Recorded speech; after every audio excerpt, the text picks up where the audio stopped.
Hey everyone, Ortheore here, ready to talk you through the ins and outs of using Pokemon Online. If you want to download Pokemon Online, all you got to do, head over to pokemononline.eu, click on the big red download button. It'll take you to a page with a bunch of links where you can download Pokemon Online for Windows, Mac, Linux, Android.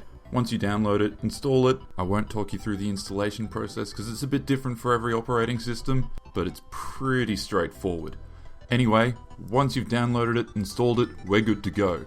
So when you open it up, it'll look something like this. And the main things to look for are the server list and down the bottom where it says Team Builder. Now, I'm going to go into the Team Builder first, and what you'll notice is on the left, there's a whole bunch of things that aren't really related to team building. They're actually setting up your profile for when you're online. Now, trainer name, that's pretty obvious. It's the name you want to go by online. Information, that's what people see when they look at challenging you.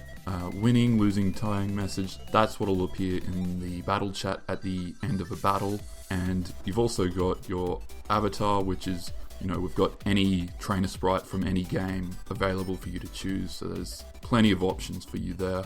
You can also save different profiles, which is a handy feature when you want to switch up, who you appear as online. Like maybe you want to go incognito, that kind of thing, which is a handy tool to have. To get started on the actual team building, we can look at the right hand side where you can see we've got 6 slots and a bunch of other things. We won't worry about those for now. So to add a Pokemon to your team, you just click on one of the 6 slots and you'll be taken to a screen that looks something like this.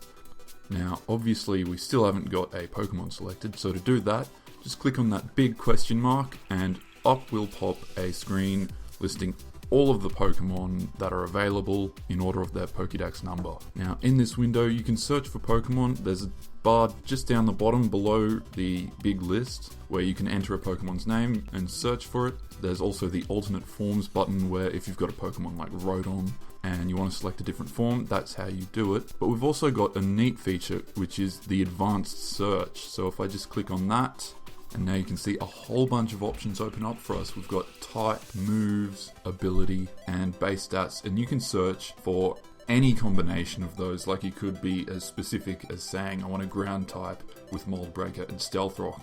And when you hit search, every Pokemon that meets those criteria will be displayed in the results section. So for the purposes of this example, you'd be looking at Drillbur and Excadrill.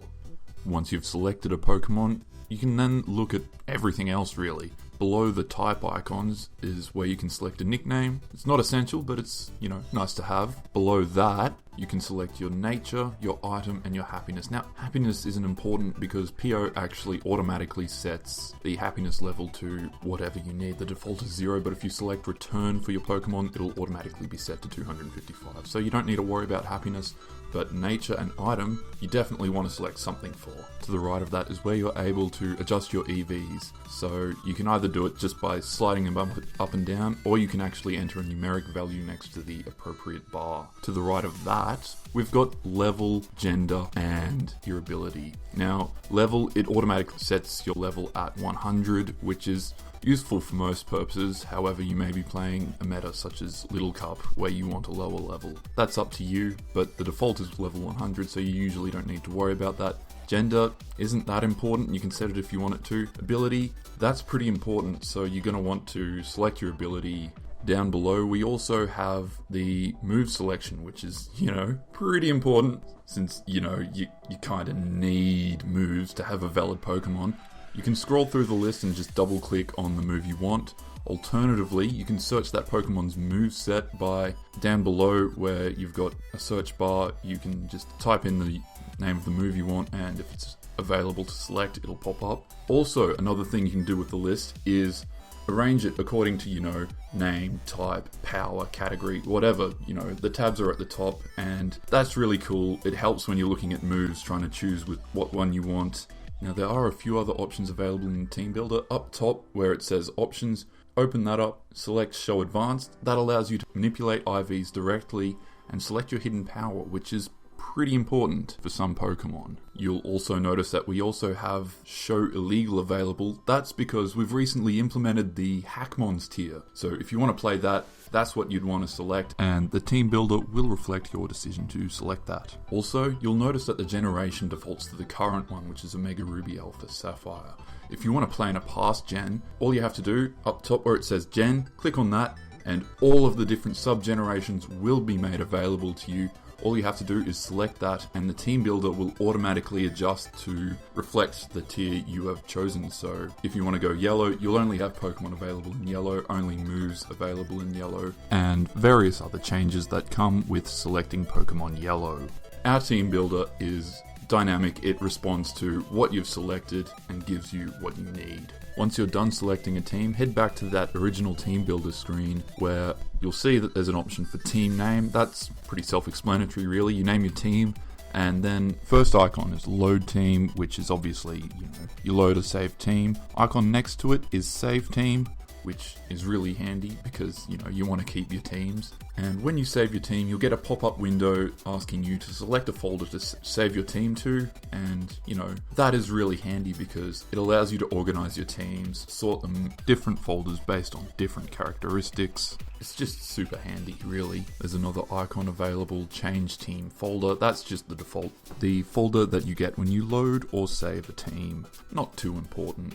The icon next to it is import team, where if you've got a team saved as a text file in a specific format, you can just copy paste that text file and it will automatically set your team to whatever the text says that team is. Now, I'll actually come back to importing and exporting teams because it's pretty important. Below that, you've got an icon that looks like a folder with a little plus symbol that allows you to add a team. So you can have multiple teams loaded, up to 6, and once you're on the server, you can be searching for battles with all those teams at once, which is pretty cool. The rubbish bin icon underneath it, that is obviously to get rid of one of those teams.